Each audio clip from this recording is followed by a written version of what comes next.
I'm pleased to say I'm now joined by Christina Cassotis, who is from Pittsburgh International Airport. New terminal, months away from opening, exciting times. Tell us a bit about it. It's such a great project.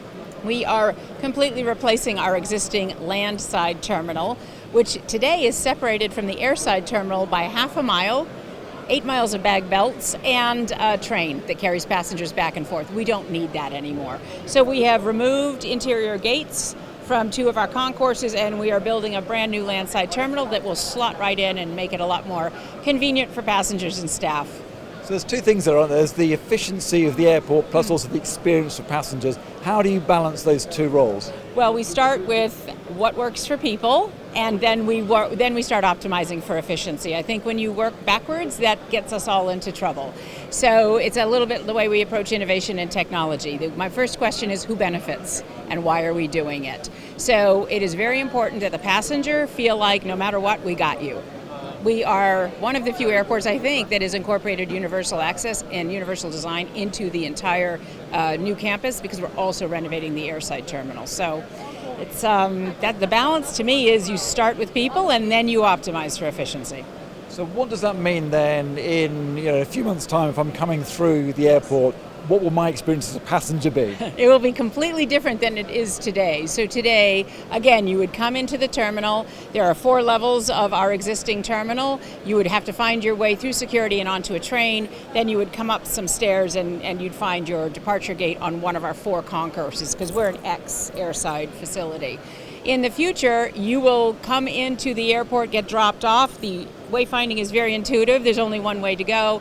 It's a beautiful building that really reflects the region and shows that through the physical features. You're very quickly through into the airside terminal, which has been completely renovated, modernized, upgraded, etc.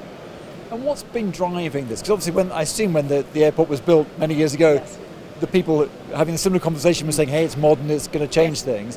What has changed? Is it technology? Is it passenger expectations? What's driving it? Well, the most important thing that changed is our business model changed. So in 1992, Pittsburgh International Airport was built to be the largest connecting hub for U.S. Airways. That airline went away a really long time ago. So what's really driving the change is we really need to make sure that the business model and the physical infrastructure align. 10 years ago when I got there, I brought in a very dramatic cultural transformation, and my feeling was that airports just need to do better. They need to do better in taking care of passengers, especially when things go wrong. So you really have to design a terminal and the services around that so that everybody can feel like I'm going to be okay here.